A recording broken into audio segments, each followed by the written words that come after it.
I'm Claire. Before I begin my story, I want to tell you all that Ouija boards are probably the easiest way to contact the dead. And I beg everyone to please, please never play with a Ouija board.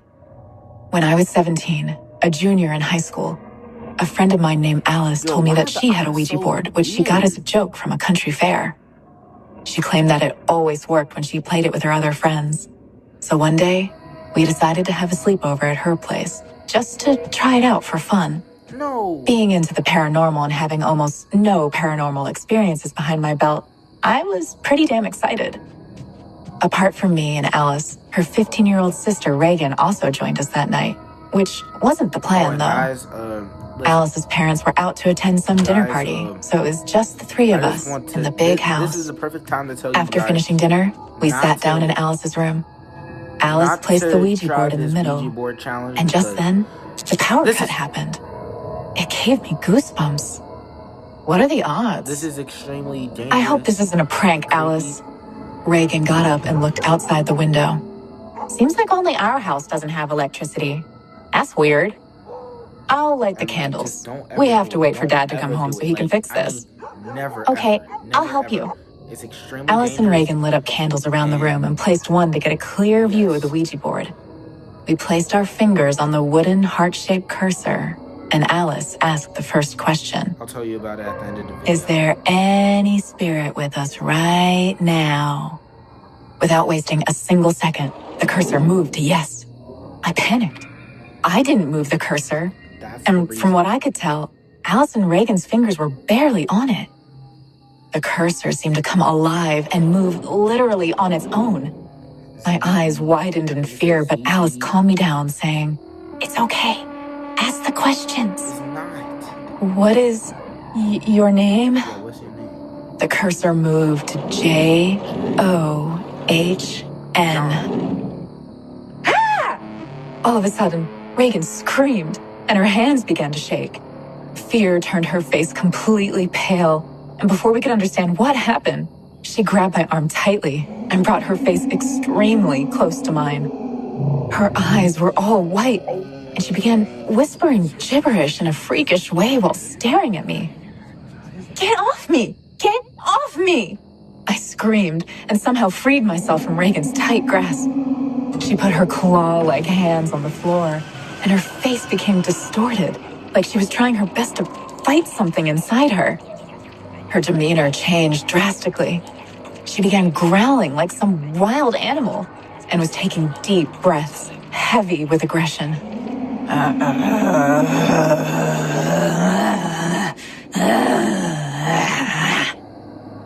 Reagan, what's happening to you?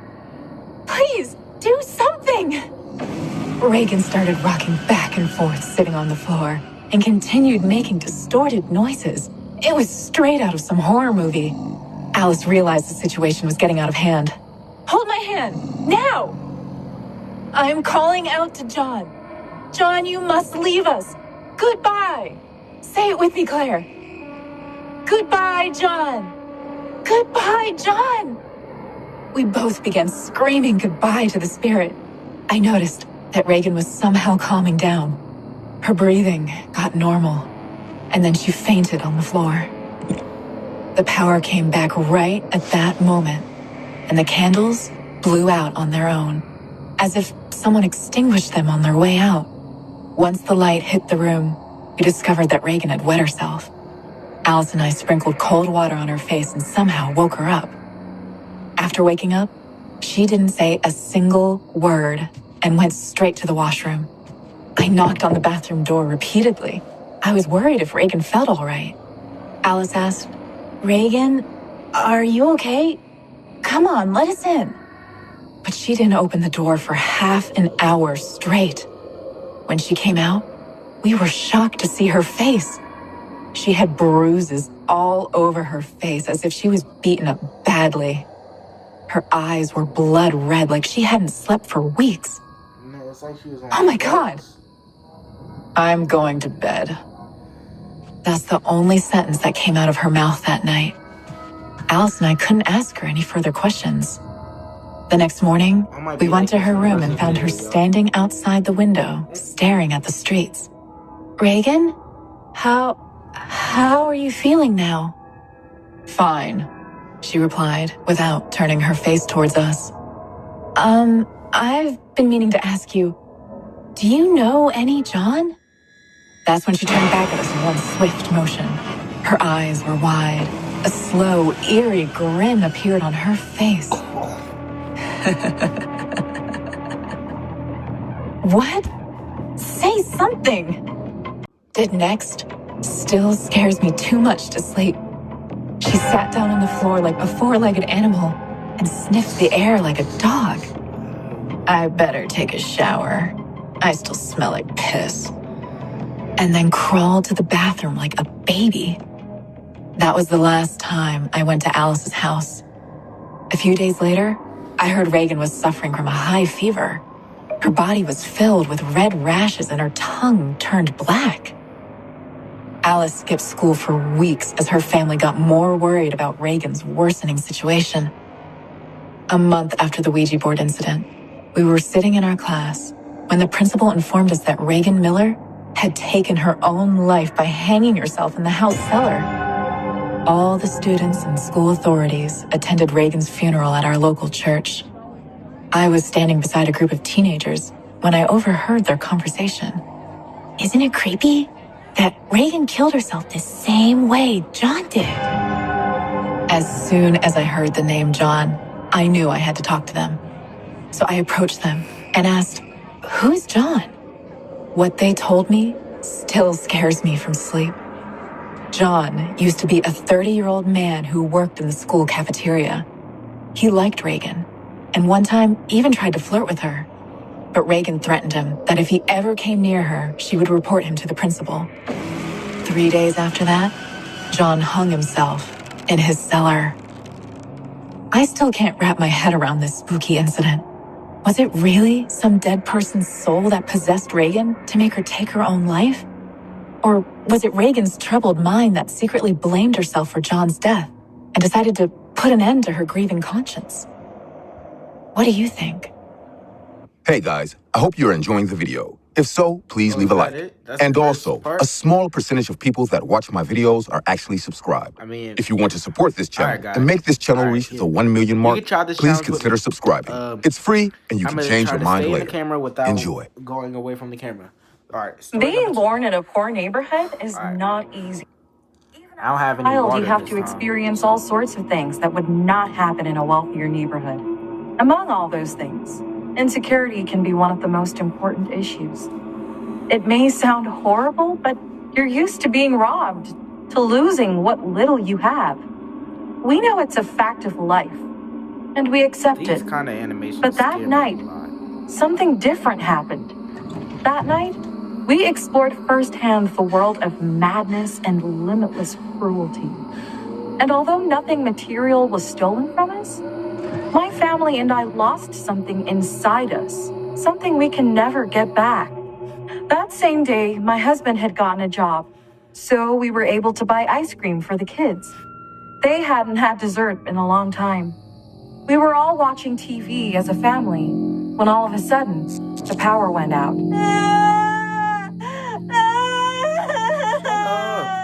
Easy, easy. The power just went out. It will be back soon, sweetie. Hey, Bobby, do you want to help me check the fuse box? No. Yes, Daddy. I'm not afraid of the dark. Yeah, you is. I know you're not, champ, but at your sister's age, you were terrified. You're right. Relax, Ellie. Soon you'll grow up and stop being afraid of the dark, like me. Aw, that is so cute. Come on, boy. That generator won't check itself. When they left, I was alone with Ellie. I lit some candles and left them around the table. Nobody. I turned on the radio and distracted myself by listening to music. Until out of nowhere, a scream distracted me. It was coming from the basement. Ellie, go to your room and close the door. I'll be back as soon as possible. Yes, Mom. But I'll take a candle. I ran to the basement to see what happened. When I got there, I saw Bobby. He was crying with his flashlight on the floor. My baby, what happened to you? He fell on one of the little cars I told him not to leave on the floor. My knee hurts. Now you see what happens when you don't listen to your father, Bobby? I'm sorry. I know you do. Hey, Bobby, cover your ears for a minute. I have something to say to your mommy. Yes, Daddy. This time I will behave. Abby, there's something that's bothering me. What's wrong? You're scaring me. There's a cut wire in the fuse box. It could have been some rat, or maybe the wires were old. But I don't know. Look at these wires. Don't you think the cut is too precise? Are you trying to imply that there might be someone in the house? I don't know. For now, let's go upstairs together and... Wait a minute. Where's Ellie? I told her to go to her room and lock herself in. Let's go get to her right now. Yeah. Son, Mom and I will go look for your sister in the house. Maybe some bad man came in. You'll stay here with your flashlight and behave yourself. We'll be back as soon as possible. Understand? Yes, Daddy. Look, it's Mr. Rogers. Do you think you can take care of it while we're upstairs? Yes, Dad. I'll make sure nothing bad happens. Greg, are you sure about this? Yeah, I checked the whole place as soon as we got down. There's no one here. We both walked to Ellie's room. Bobby locked himself in the basement. Our son was definitely fearless. When we got there, I gasped and snatched my husband's flashlight. Ellie's door was open, and I told her to lock herself in. I entered the room quickly, and Ellie was in the corner. Near her, there was a 6'2" man in a hospital gown pointing at her. She is my daughter. His voice was quiet and calm, but at the same time heavy. Every word that came out of his mouth conveyed peace, but a bad peace, like death. The man turned around, and my husband and I gasped, terrified. His face was all distorted. He had a huge smile, but the look didn't fit his face. His eyes were tetric, twisted and cruel. She is so beautiful, so sweet. Daddy loves you. In response to these words, my daughter started to cry desperately. I ran to the girl and grabbed her, took her away, and we closed Ellie's door and went to the kitchen running. What just happened? Who was that man? We gotta call the police. Yes, we need to get Bobby and get out of here now. Abby, what are you doing with that little girl? That little girl? She's our daughter, you moron. Abby, Ellie wasn't dressed like that. Mom, Dad, here you are. Sorry I didn't go to my room. I wanted to eat ice cream before it melted. Are you mad?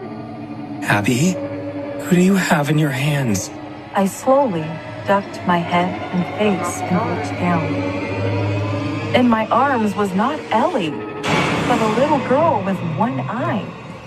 She was looking at me with her one but huge eye open. The little girl was trembling, and before I could understand what was happening, she bit me violently on the arm and let go.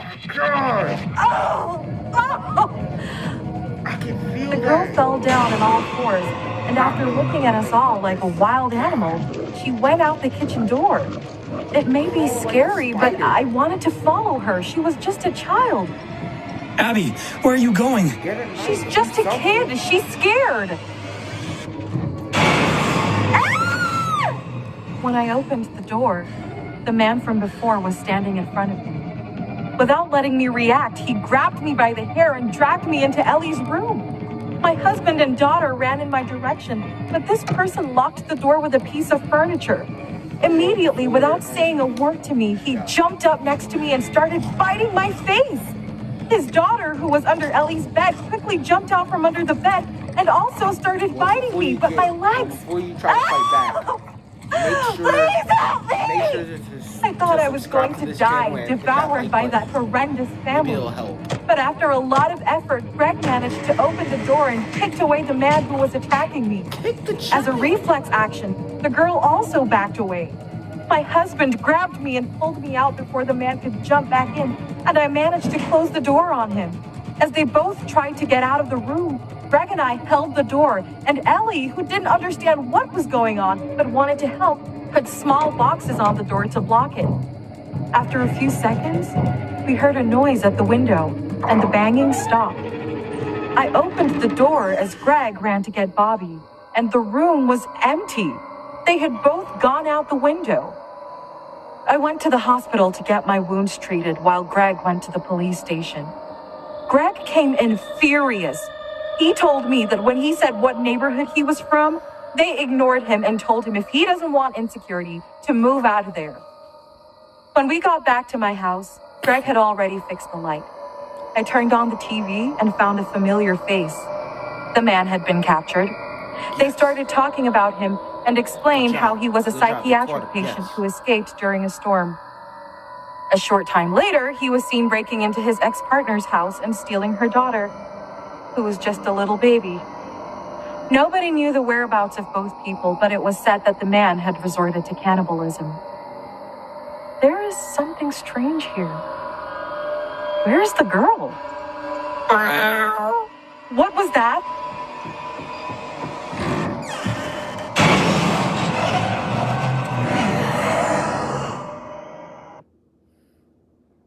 Who was not afraid of the dark during their childhood? I've heard it's because of the anxiety of not knowing what's there.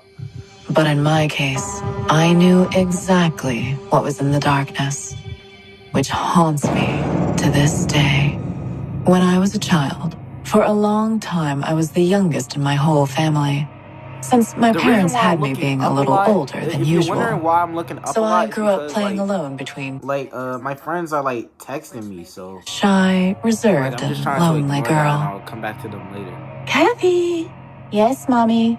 Now that the holidays started, Grandma's invited us to her house, and Granny Rita loved having family gatherings at her house in the countryside whenever possible. Sweetie, what's wrong? I don't want to go. Why not? I don't like going to Grandma's house. It's scary. My mom walked up to me and put her hand on my shoulder, trying to comfort me. Don't worry, my little girl. Everything will be as it always is. During the following nights before the family reunion, I remember having nightmares all the time. I would wake up hyperventilating, with my body full of sweat. But I never tried to go to my parents' room, as I was too scared to get out of bed. Kathy! Kathy! Mom? Are you okay? You were screaming. I don't know. I don't remember. Looking up at him, I'm just you have to get ready. We're going to Grandma's house today, remember? I'm not gonna read them out. Yes, Mom. I did my best, even though I was feeling awful. I was too tired, and the lump in my throat didn't seem to go away. By the time I got in the car, I had to stop myself from starting to cry. My father, who was driving, looked at me through the rearview mirror for a few seconds. Are you okay, little one? I don't want to go. Is this about the monster? The monster? Last time, Kathy was really scared of a monster. There are no monsters in Grandma's house, honey. Yes, there are. I've heard them, and... I already told you there are wild animals in the forest. But you don't have to be afraid. They won't do anything to you. But, Daddy... Don't worry. I'll take care of you, okay? I promise. Okay. It took us over an hour to reach our destination. My grandmother Rita's house was very big. Enough to have space for the whole family for a few nights. When I got out of the car, and once I was in front of it, a bad feeling started to make me nauseous. Without thinking, I ran toward my mom and hugged her tightly. I don't want to go. How old is I don't want to go. 12, Kathy. 11, maybe 9. My dad pulled me away from her by holding my hand. I told you I'll take care of you. Calm down. We can't leave. Grandma will be very sad if she doesn't get to see her favorite granddaughter, don't you think? In response, I just nodded. He and I walked together to the porch of the house where my mom rang the doorbell. It didn't take long for Grandma to come out and greet us. Kathy, my sweet little girl. For the next few hours, I played with my toys by myself and even helped my grandmother bake some desserts. I was doing whatever it took to not think about the monster. When night fell, the house was already filled with basically the whole family. I'm sure Jeff and Bruce... My grandmother was talking to one of my aunts, but I interrupted her. Can I have coffee, Granny? Of course not, my sweet Kathy. It's not good for your young body. My fault. Quickly, she walked to the kitchen and brought me juice and some cookies. Have this instead. Sadly, I grabbed those things and went to sit at the table while doing my best not to fall asleep.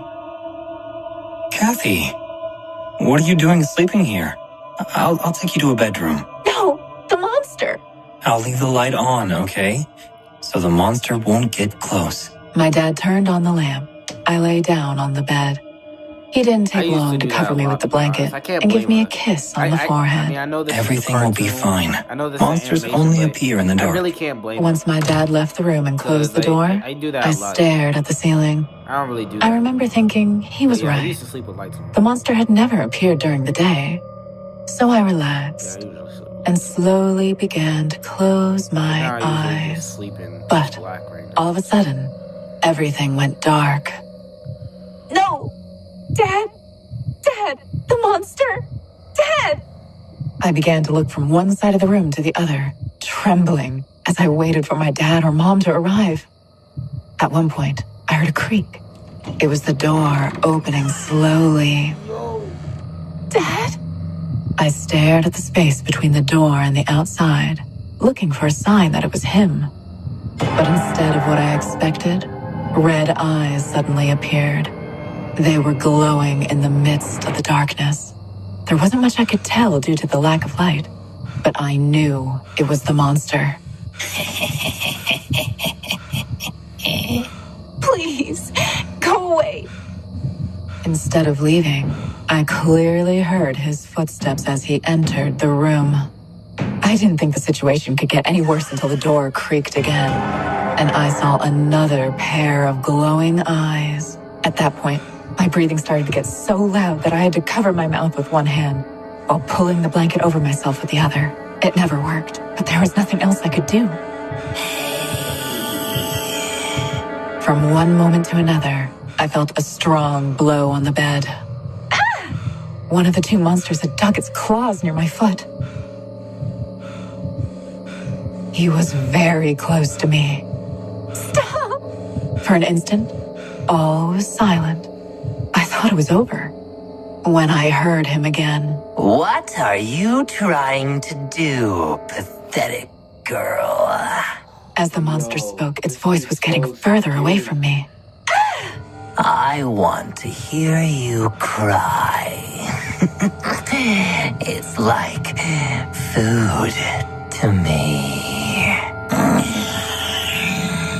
The other monster kept digging its claws into the bed. In fact, he did that so many times that he tore up the blanket.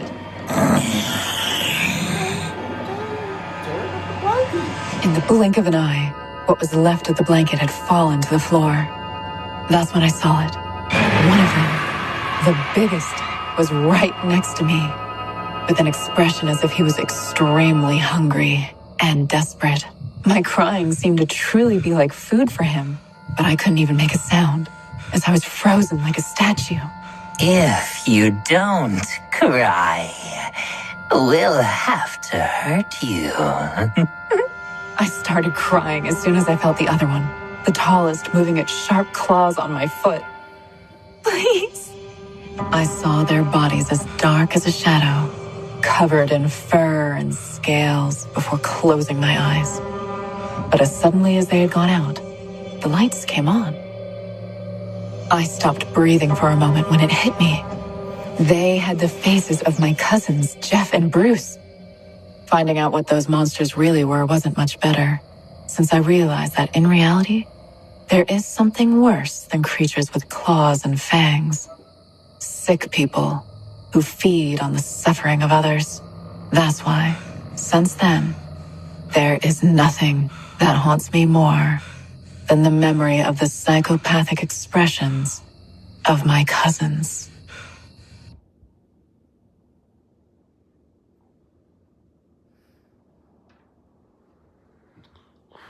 Alright. I guess that was it. So, if you guys like the video, please subscribe, like, comment if the comments are turned on. And I guess the last one wasn't really that scary. Like, story 3, it wasn't really that bad, but yeah, so I guess that's it. Oh, and yeah, I said at the end of the video I was gonna show y'all my Saquon Barkley jersey, and here it is. And yeah, that's basically it. And yeah, here I'll show you another jersey. That was mine. Focus. Yeah, there you go. So yeah, that's basically it. So yeah, if you don't really know what that really is, that's basically just my flag football uniform. Well, part of it, that was just the jersey. But yeah, it has my name, and I was basically a leopard at Spark Academy in Newark. So yeah, that's basically it. If you guys like it, please subscribe, like, comment if the comments are turned on. And I'm out. FCG, peace, and stay safe.